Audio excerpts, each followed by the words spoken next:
Olá pessoal, sejam muito bem-vindas, sejam muito bem-vindos. Esse é o canal Expert OAB. Eu sou o Sérgio Mota, sou professor de Direito e desenvolvo aqui um trabalho de ajuda a quem está estudando e se dedicando aí às diversas disciplinas do direito. Hoje nós comentaremos 5 questões de direito processual do trabalho que foram objeto de cobrança no 25º exame. São questões importantes, atuais e que servem de paradigma aí para o seu estudo, seja para o exame da ordem, seja para concurso público. Espero sinceramente que essa aula te ajude a revisar o tema e facilite o seu estudo. O meu abraço. Vamos lá.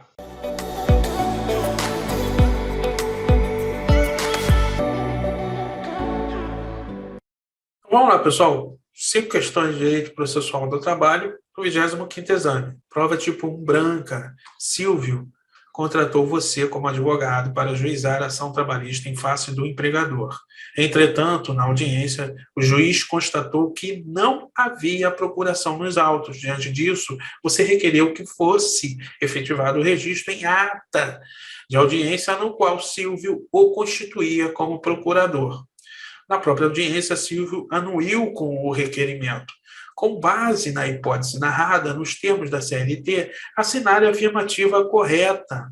Então, pessoal, vamos começar, então, da regra geral no que tange à procuração no âmbito do direito do trabalho, no âmbito do direito tributário, no âmbito do direito civil ou processual civil, tá bom? A regra geral é que o advogado somente postura em juízo se possuir procuração assinada pelo cliente. Excepcionalmente, o advogado ou a advogada pode postular em juízo sem procuração assinada pelo cliente, comprometendo-se a juntá-la no prazo máximo de 15 dias. Tá? Então, essa é a regra geral. Entretanto, no âmbito do direito processual do trabalho, admite-se a chamada procuração tácita, aquela passada em audiência perante o juízo do trabalho. Tal procuração, chamada de acta, é reconhecida em função do princípio da celeridade e é pacífico na jurisprudência que esse tipo de procuração tácita não admite subestabelecimento. Tá? Qual o embasamento, professor, dessa procuração tácita no âmbito do direito processual do trabalho? Vamos lá, artigo 791, parágrafo 3º da CLT, a constituição de procurador com poderes para foro em geral poderá ser efetivada mediante simples registro em ata de audiência a requerimento verbal do advogado interessado com anuência da parte representada. Perceba que é para foro em geral. Diante disso, nós vamos para as assertivas agora. Ó. Com base na hipótese narrada, nos termos da CLT, assinale a afirmativa correta. Letra A. O mandato, no caso, é válido e os poderes são apenas para foro em geral. Perfeito, tá, pessoal? Nesse caso aqui, apresentado no enunciado da questão, é válido. É exatamente o caso da procuração tácita, ok? Letra B. O mandato, no caso, é inválido. Não, não é inválido. É plenamente válido, tá? E seria obrigatório o requerimento de prazo para juntada de procuração. Não é, né, nesse caso, né, no âmbito do direito do trabalho, requerimento para prazo, para juntada de procuração. Não é obrigatório, tá? Se o mandato, no caso, é válido e os poderes são para foro em geral. Até aqui, tudo bem. Bem como especiais. Não. Os poderes não são para foros especiais, tá? E sim para foro em geral. Logo, a assertiva C é incorreta. D. O mandato é válido apenas para representação na audiência? Não. Não é apenas para a representação da audiência, tá? Ela se perfaz na audiência e se prolonga ao longo do processo, salvo se o procurador, tá, precisar de exercer poderes especiais. Aí sim, esses poderes têm que estar expressamente na procuração tá? Assinada pelo cliente, tá bom? Exemplo, transigir, renunciar a direito. São exemplos de poderes especiais, tá ok? Gabarito é letra A. Vamos para a próxima. Olha lá, pessoal, questão 77, prova tipo 1 branca. Jéssica trabalhou na sociedade empresária Móveis Perfeitos Limitada por 4 anos, quando foi dispensada sem justa causa, sem receber as verbas resilitórias. Em razão disso, ajuizou reclamação trabalhista pelo rito ordinário, postulando os direitos relativos à sua saída, além de horas extras, equiparação salarial adicional de insalubridade e indenização por dano moral, porque foi privada da indenização que serviria para pagar as suas contas regulares. Na audiência designada, após feito o pregão, a sociedade empresária informou e comprovou documentalmente que conseguira, no mês anterior, a sua recuperação judicial. Motivo pelo qual requereu a suspensão da reclamação trabalhista por 180 dias, conforme previsto em lei, sob pena de o prosseguimento acarretar a nulidade do feito. Diante da situação concreta e dos termos da legislação em vigor, assinale a afirmativa incorreta. Então, estamos aí um caso muito peculiar, no qual o direito empresarial se entrelaça com o direito do trabalho. Vamos lá, Lei 11.101, artigo 6º, olha só.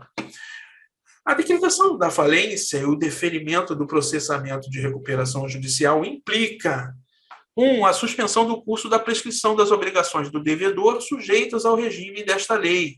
2. A suspensão das execuções ajuizadas contra o devedor, inclusive daquelas dos credores particulares do sócio solidário, relativas a créditos ou obrigações sujeitas à recuperação judicial e à falência. Os créditos trabalhistas, tá? São sujeitos a recuperar. Os créditos trabalhistas estão sujeitos, sim, ao regime de recuperação judicial e à falência, né? Ao concurso de credores estabelecidos no regime de recuperação judicial e na falência, tá ok? Parágrafo 1º. Terá prosseguimento no juízo no qual estiver se processando a ação que demandar quantia ilíquida. Olha só, pessoal, o parágrafo 1º responde a questão, tá? Porque essa ação ajuizada por Jéssica, a quantia ainda está ilíquida, ou seja, ela tem que ser calculada ao final, claro, a Jéssica tendo como procedente os seus pedidos, ok? Diante disso, vamos para as assertivas. Olha só. Letra A. A sociedade empresária está correta em pedir a suspensão da reclamação trabalhista, porque, em havendo concessão de recuperação judicial, a lei determina a suspensão de todas as ações. Pessoal, todas não, tá? Pessoal, a sociedade empresária está incorreta, ok? Por quê? Porque, nesse caso aqui, não se trata de execução do crédito trabalhista, e sim de reclamação, na qual deve, de acordo com o parágrafo 1º do artigo 6º da Lei 11.101, prosseguir na Justiça do Trabalho até que a quantia seja líquida, né? E aí, após o trânsito em julgado da sentença e em sendo líquida a quantia requerida por Jéssica, isso provavelmente em liquidação de sentença, tá? Será, então, a execução feita no âmbito da vara empresarial, na qual corre a recuperação judicial ou a falência, tá bom? Então, se liga que isso é importante e você tem que saber, tá? Para a sua prova. Letra B. A lei não traz nenhuma previsão a respeito. Acabei de dizer que a lei, no artigo 6º da Lei 11.101, incisos 1, 2 e 3 e parágrafo 1º, traz exatamente previsões legais a respeito. Então, quando ela diz não traz nenhuma previsão, deixa a assertiva B incorreta. C. A sociedade empresária está equivocada, pois a suspensão da reclamação trabalhista somente ocorreria na fase executória, o que não é o caso, né? Nós estamos na fase de conhecimento, tá bom? Então, O gabarito é a letra C, tá? Letra D, olha só. O juiz do trabalho, tendo sido deferida a recuperação judicial, deve suspender o processo, declarar sua incompetência e enviar os autos à Justiça Estadual. Negativo, o juiz do trabalho, nesse caso aqui, deve prosseguir com a ação até que a quantia seja líquida, né, e conhecida, e não caiba mais recurso, né, para a sociedade empresária, ou seja, haja o trânsito em julgado e somente após que o processo deve seguir para a vara empresarial, na qual ocorre a recuperação judicial ou a falência. E ele, nesse caso, não deve declarar a sua incompetência. Tá? Quando ele falou, deve declarar a sua incompetência, deixou a assertiva também incorreta. Tá? Gabarito é letra C. Vamos para a próxima. Olha lá, pessoal, questão 78. Em sede de reclamações trabalhistas, 2 sociedades empresárias foram condenadas em primeira instância.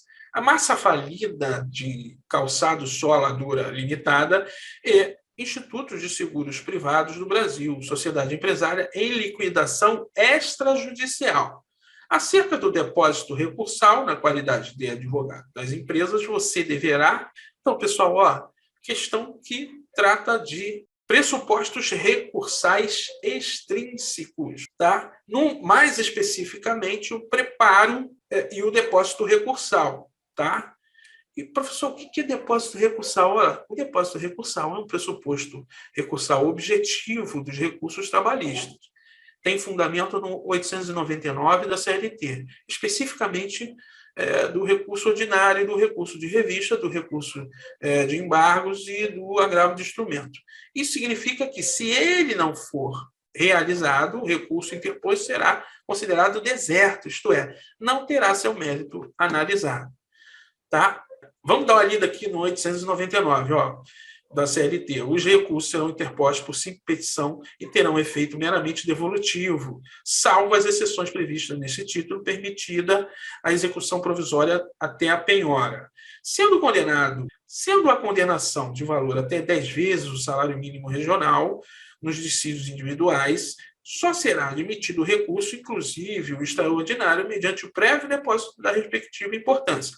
Transitada em julgado a decisão recorrida, ordenar-se-á o levantamento imediato da importância de depósito em favor da parte vencedora por simples despacho do juiz. Tratando-se de condenação de valor indeterminado, o depósito corresponderá ao que for arbitrado para efeito de custas pela junta ou juízo de direito, até o limite de 10 vezes o salário mínimo da região. O depósito recursal será feito em conta vinculada a juízo e corrigido com os mesmos índices da poupança. Tá? Mas a questão aqui trata especificamente, ou tratou especificamente, da súmula 86 do TST. Olha só, não ocorre deserção de recurso de massa falida por falta de pagamento de custas ou do depósito, no caso aqui recursal, né, do valor da condenação. Esse privilégio, todavia, não se aplica às empresas em liquidação judicial. Então, foi daqui que o examinador tirou a questão. Tá? Diante disso, vamos para as assertivas. Olha só, letra A. Acerca do depósito recursal, na qualidade de advogado das empresas, você deverá deixar de recolher o depósito recursal e custas nos 2 casos. Nos 2 casos, não. Né? A massa falida, sim. Na empresa em liquidação extrajudicial, deve ser recolhido as custas e o depósito recursal. Tá? B. Deixar de recolher o depósito recursal e as custas no caso da massa falida. Perfeito. Mas recolher ambos para a empresa em liquidação judicial. Perfeito, tá, pessoal? Esse é o gabarito da questão. Gabarito, portanto, é a letra B, tá? Vamos ver por que a letra C está incorreta. Olha só. C. Recolher nos 2 casos o depósito recursal e as custas, sob pena de deserção. Nos 2 casos, não, tá? Aplicando aí a súmula 86 do TST. D. Deixar de recolher o depósito recursal no caso da massa falida. mais recolher ambos para a empresa em liquidação judicial e as custas para a massa falida. Não, as custas também não devem ser recolhidas para a massa falida, tá ok? Gabarito, portanto, é a letra B, e o fundamento é a súmula 86 do TST e 899 da CLT, tá bom? Vamos para a próxima. Olha lá, pessoal, questão 79, prova tipo 1 branca. Em reclamação trabalhista, já na fase de execução, o juiz determinou que o autor apresentasse os cálculos de liquidação. Determinação esta que foi cumprida pelo exequente em fevereiro de 2018. Então, o calculista do juízo analisou as contas e entendeu que elas estavam corretas, pelo que o juiz homologou os cálculos ofertados e determinou a citação do executado para pagamento em 48 horas, sob pena de execução. Considerando a narrativa apresentada e os termos da CLT, assinale a afirmativa correta. No caso aqui, o juiz recebeu os cálculos, homologou e já citou o executado para pagamento. Ele agiu incorretamente. Vamos ler? Olha só.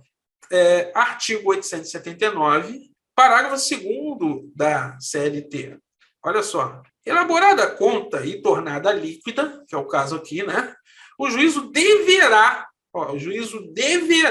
abrir às partes prazo comum de 8 dias para impugnação fundamentada com indicação dos itens e valores objeto da discordância, sob pena de preclusão, tá? Então, nesse caso, o juiz deve abrir as contas às partes pelo prazo de 8 dias, e a executada terá, sim, direito à impugnação dos cálculos com indicação de itens e valores objeto de discordância. Tá bom? Diante disso, nós vamos para as assertivas. Letra A. O juiz agiu corretamente. Já vimos que não. Tá?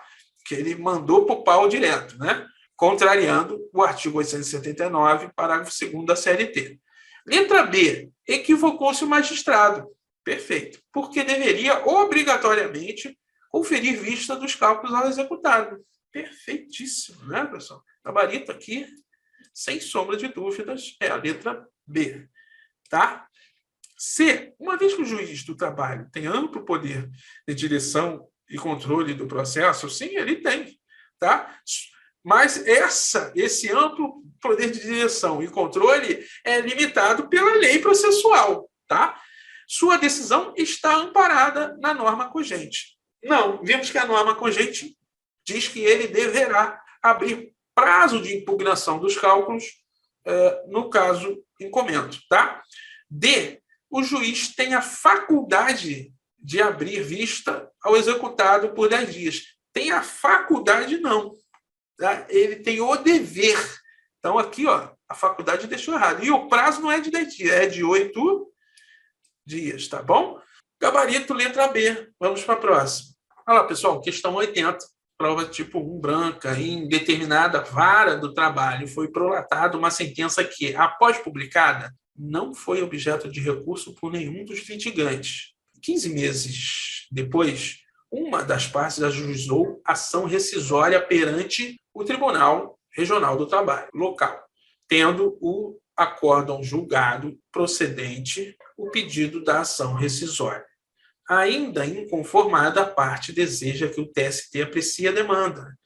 Assinale a opção que indica, na hipótese, o recurso cabível para o Tribunal Superior do Trabalho. Então, pessoal, 895 da CLT, cabe recurso ordinário para a instância superior, no caso das decisões definitivas ou terminativas dos tribunais regionais, em processos de sua competência originária, no prazo de 8 dias, quer dos dissídios individuais, quer dos dissídios coletivos. E aí o examinador tirou a questão da súmula 158 do TST. Olha só, da decisão do Tribunal Regional do Trabalho, ou seja, do TRT, em ação rescisória, é cabível recurso recurso ordinário, tá? Para o Tribunal Superior do Trabalho em face de organização judiciária trabalhista, tá? Portanto, o gabarito aqui é a letra A, tá bom? Essa letra A elimina as demais alternativas. Com isso, nós terminamos aí o módulo de Direito Processual do Trabalho do 25º exame. Um forte abraço. Até a próxima.